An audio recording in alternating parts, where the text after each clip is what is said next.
I don't know how much fabric I have. I don't know where it's going to take me, especially since I'm popping it on the model and just building it up on there.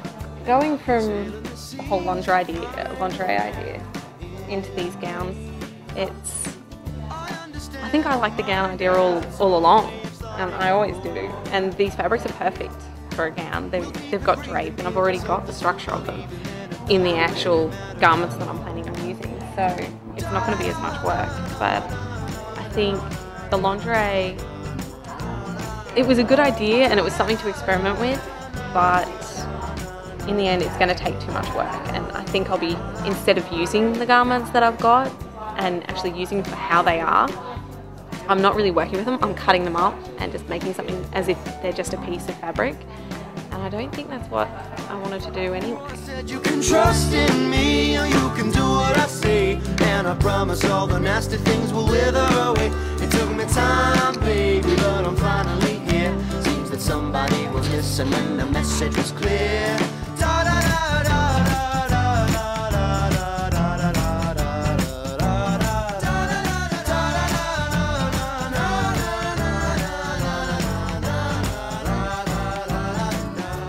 I'm not normally into using just the dummy to design straight on. I don't like just popping it on there and pinning it all together. I like structure, and I like a foundation where I can just go, okay, this piece definitely has to connect to this bit, and you know, it's all pieced out, and I always have it perfectly set out exactly what I have to do. And I maybe getting outside my comfort zone this time, trying something different. We had a girl in our last semester with Aspen where she had a piece that was, the idea was you meant to see all the back, and the back was supposed to be this beautiful piece, but there was no front to it. It was like underwear, but there was no front to it. And we said, no, you can't. You really can't do it because you're not going to have anyone to wear it. And it was, yeah, it's kind of unfair because this is our aesthetic. This is how we want to design. And I design a lot of sheer stuff to be seen like that, and it's my concept to be seen through. She takes her inspiration from these natural sort of forms and then makes them into these rigid structures. So I'm going to take my inspiration from the same sort of like amoeba kind of shape. Yeah, because you've got all this sort of great sort of bound curly edges to work with. But then make my garment into something that kind of grows and moves and changes, like the real sort of form. So instead of making it into like something rigid, it's going to be a representation of everything that it actually is. Your phone's covered in wedding dress. These things. Oh, cute. I think they might actually be Cabbage flower. And so I want to sort of create that look. Take me out 'cause my mama don't want me dancing. I think Alana's work was really exciting because she really did just get in and play with the garment. She had a lot of fabric to play with, and it did get to the point where she just kept adding more and more to the garment. But you know, to turn a wedding dress into a bodysuit, that was actually fun, and she was just really hands-on. She got the garment, she took it apart, and she turned it around, turned it upside down, and just saw what she could do with it. I think the thing that I love most about fashion is that it's a form of art that people can wear. So it's furthering your expression, and it's like an ability to be able to clothe someone in your own art. I think what was nice about the students working with the artists, and I think they appreciated the fact that there was a communication there, because when you're working with trend-based fashion, it's literally somebody has seen other people's clothes and regurgitated them into their ideas about what should be in fashion. Whereas if you have somebody there, if you can actually converse with your inspiration, and in this case the artist, it's it is actually a process, it's a collaboration. So it's not just about getting information and doing something with that information, it's about discussing techniques, discussing ideas, discussing concepts and fabrics and materials. So it's much more about the process than just designing around a trend. I think Steph's creation with the doilies, it was pretty cool. She worked with the components and she made something interesting out of that. And I think it really was taking it one step forward. So rather than just having a piece of fabric and turning that into a cape, so turning it like a curtain into a cape, she had to create the fabric out of the doilies and then she had to turn that into something else. So that really was a creative process. When we first got the assignment, I was really quite openly not into the idea. Now that I'm actually doing it, and I've met the artist, and I have a really good concept, and I love her work, I'm actually really enjoying it now. Please, can somebody please meet me in the middle? Sick of being so alone, trying to solve this goddamn riddle. I've got myself into this hole, I'll get myself out of this pickle. So please, can somebody please? The students worked in completely different ways like they do for any project, but I think that just means that you get lots of different variety in the outcomes. Hey, what's up? Oh, yeah, that's interesting, yeah. Did that work? Or is that really unfinished? Well, it's up to you. Mariana's project was good in that she has a particular way of working which is very precise, and she likes a good finish. She likes to really consider the pattern and the process that she uses.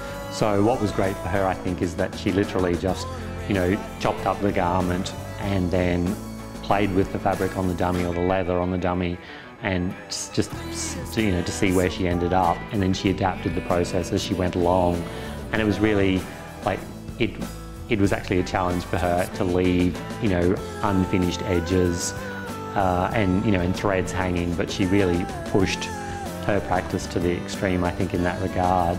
And just the fact that she was leaving loose threads on the garment didn't come naturally to her, but she still found that it was a rewarding process because it gave her a new way of thinking about garment construction and about her own practice. I thought Kirsty's turban was great. To even do a turban in the first place, I think is a pretty crazy idea. And the fact that she made it out of 3 shirts and she used the cuffs, she turned the cuffs into roses, and having to construct that thing with basically balancing 3 garments on your head. So to actually, as a construction process, designing the base, how it was actually going to be supported on the head, how it was going to be padded. She really worked with the garments and created something out of the garments. So you can, when you look closely, you can see the previous life of the garment in the the cuffs and the collars and things. But when you just look at it as a complete garment, you wouldn't make any connection between the original garments and the final outcome. So I think that was pretty exciting. She really did a great job.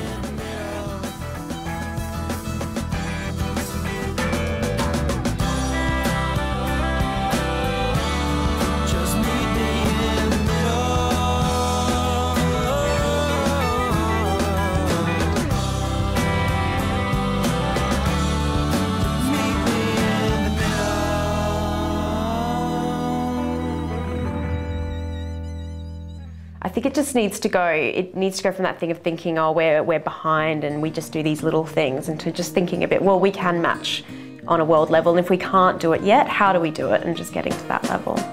Collaboration is fundamental to what we do. I mean, no creative in this day and age works entirely on their own. I mean, it's just, even if the core of their creative activity they consider to be an individual activity, it goes nowhere beyond that unless there's collaboration in all sorts of forms, both around the kind of how you communicate with audiences or potential markets, but even in terms of often the fabrication of art or fashion these days involves a whole range of different people.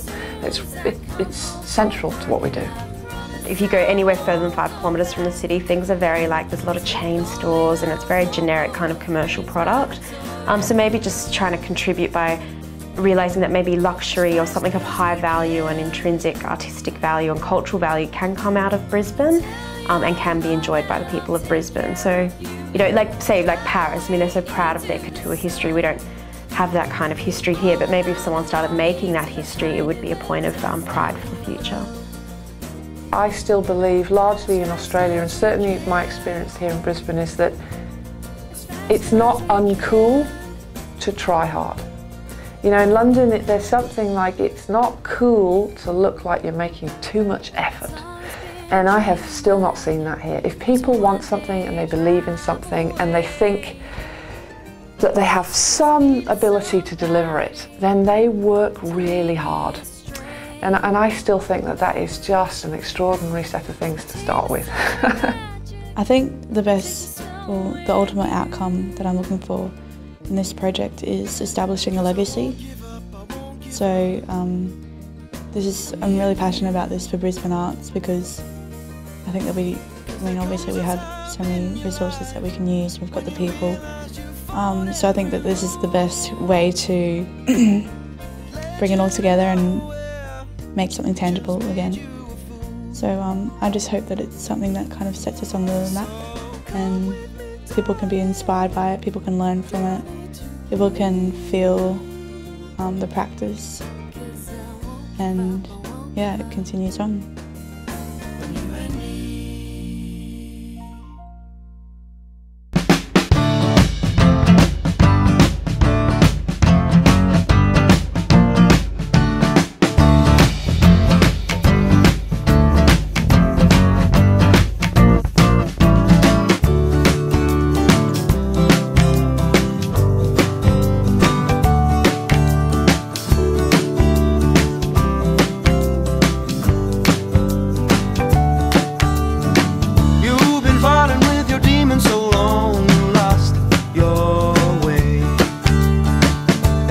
Sailing the seas to find a friend in need.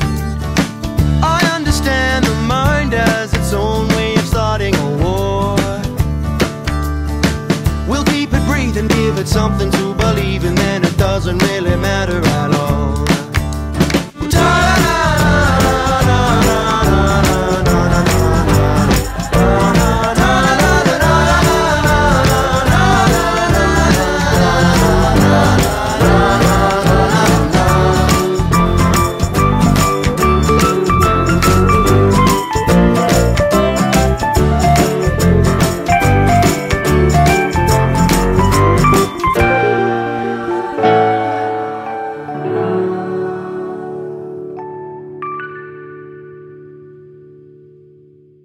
Can you see yourself? Me? Yeah, I can see myself.